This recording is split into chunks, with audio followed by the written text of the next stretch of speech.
Nah, sebelum eh, kita terlambat ya, apa yang harus kita lakukan dan kenapa kok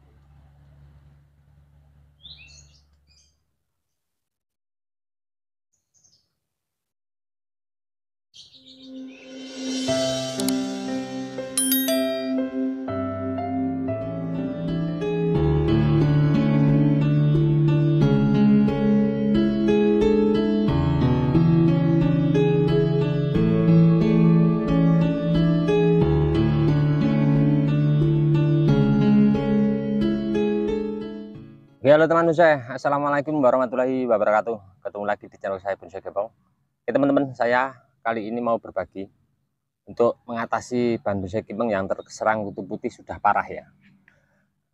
Khusus untuk jenis Ficus, pasti untuk musim seperti ini iklimnya penghujan, panasnya kurang, terus airnya juga sangat kurang bagus untuk khususnya Ficus karena zat asam tinggi.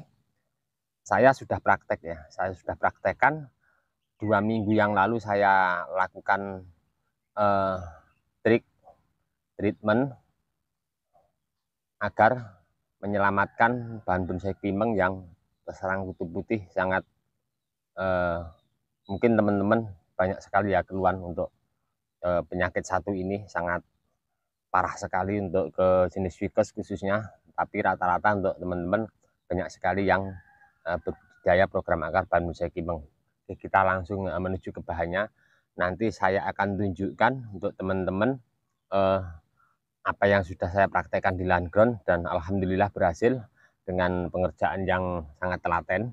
Oke, saya langsung mau tunjukkan nanti bahan yang saya mau kerjakan dan yang sudah berhasil saya kerjakan. Ini dia bahannya, kita lihat ya. Ini kalau kita biarkan, saya pernah mengalami seperti ini, saya biarkan bisa langsung fatal, mati total. Nah, sebelum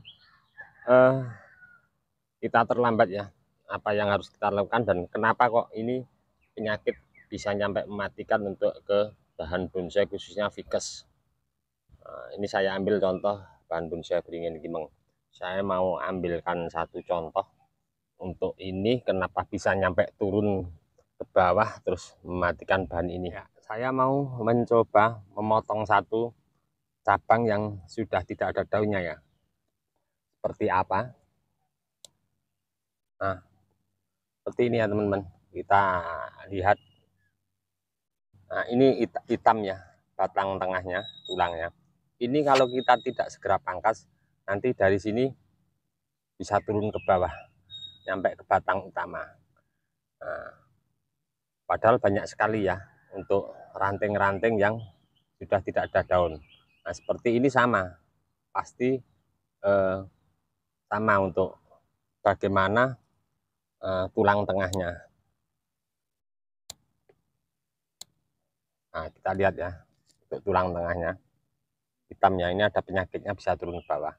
Untuk mengantisipasi seperti ini, langkah awal saya akan lakukan pemangkasan seperti ini ya.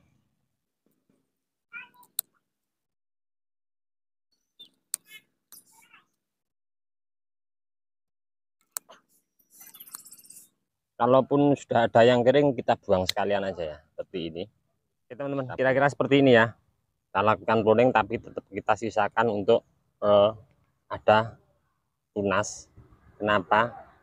Untuk pengangkatan daripada nanti daripada pertumbuhan ke cabang-cabang yang sudah saya potong ya. Nah, ada beberapa mata tunas yang masih sehat yang saya sisakan. Nah, minimal seperti ini ya, kita sisakan seperti ini. Nah, untuk setelah ini saya akan lakukan tahap kedua ya. Untuk tahap kedua, lakukan penyikatannya. Jangan takut ya, kita sikat seperti ini, nanti di sini tidak tumbuh tunas ataupun di tempat yang lain. Ya akan terbuka pori-pori pertama, terus keduanya menghilangkan daripada jamur yang menempel di sini ya. Usahakan penyikatan semaksimal mungkin nyampe di atas sebisa mungkin, yang bisa kita sikat yang bersih. Walaupun nyampe luka seperti ini, jangan takut tidak tumbuh tunas ya, karena ini jamur yang menempel ini sebagian daripada penyakit yang dari atas. Oke, ya. Untuk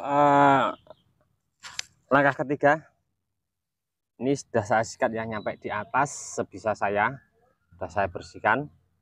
Nah, langkah ketiga, kita bersihkan daun kotoran dari atas ya. Ini penyakit ikut di sini ya. Kita buang, kita jauhkan dari jangkauan tanaman kita ya. Kita bersihkan semaksimal mungkin.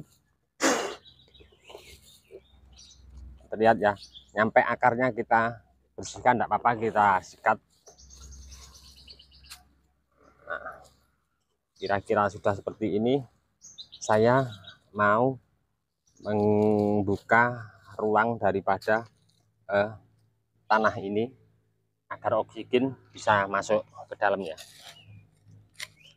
Nah, tidak usah terlalu dalam, hati-hati untuk terkena akar.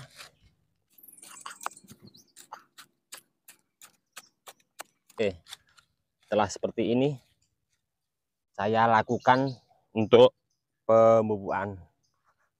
Nah, saya memakai pupuknya ini NPK Mutiara. Saya campur langsung di air, warnanya biru seperti ini. Kita siramkan. Akarnya bebas ya untuk Mutiara, yang penting airnya kita harus berani kalau pakai untuk NPK Mutiara. Saya pakai dosis yang 16 ya. Kita semprot ya semaksimal mungkin, karena tadi habis kita sikat dan belum terkena air, kita semprot semaksimal mungkin.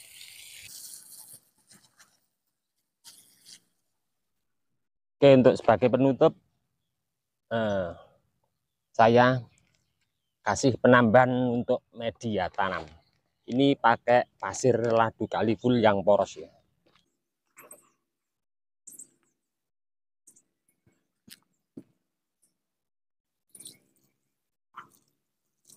Oke teman-teman, selesai ya. Untuk kali ini sudah saya lakukan pengerjaan tahap demi tahap.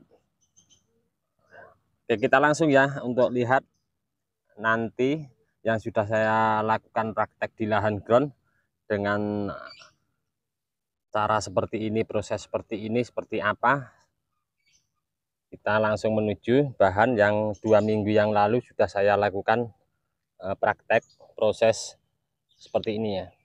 Oke teman-teman, ini dia ya hasilnya seperti ini. Prosesnya sama seperti yang di video di depan tadi. Nah, sudah mulai ada perkembangan untuk 1 bulan yang lalu dengan teknik-teknik nah seperti ini ya. Saya sudah tadi penyikatan nyampe keras full, tidak akan menghalangi merusak daripada batang. Kita lihat titik tumbuh tunas banyak sekali. Nah, untuk tahap berikutnya hati-hati, seperti ini masih sangat rentan dengan kondisi cuaca yang tidak menentu seperti ini. Ini sudah hampir jam 11, masih matahari masih belum terlihat muncul, padahal untuk jenis ini Ficus khususnya perlu full sinar matahari. Nah, langkah berikutnya kalau sudah seperti ini kita siap untuk penyemprotan insektisida ya, karena nah seperti ini ya, kita lihat sudah mulai. Usahakan kalau melakukan pengerjaan seperti ini minimal 2 minggu sekali melakukan penyemprotan insektisida. Nanti kalau sudah normal bisa kita lakukan 1 bulan sekali untuk penyemprotan insektisida. Nah, untuk dosisnya kita pakai sedikit ada untuk penyemprotan dengan kondisi daun seperti ini.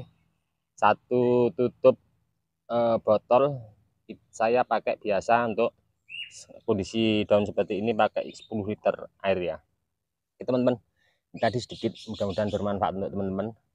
Kita tetap sama-sama belajar ya. Kalau hanya sekedar teori mungkin kita banyak juga untuk kekurangannya, tapi kita perlu belajar juga dari teman-teman senior, dan kita langsung praktek ke lahan ground, kita akan lebih tahu. Dari kami di channel Bonsai Gembong, ini tadi sedikit tip mengatasi bahan bonsai kimeng yang terserang kutu putih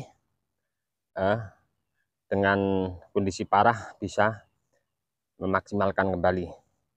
Cukup sekian dulu. Salam satu hobi, salam budidaya.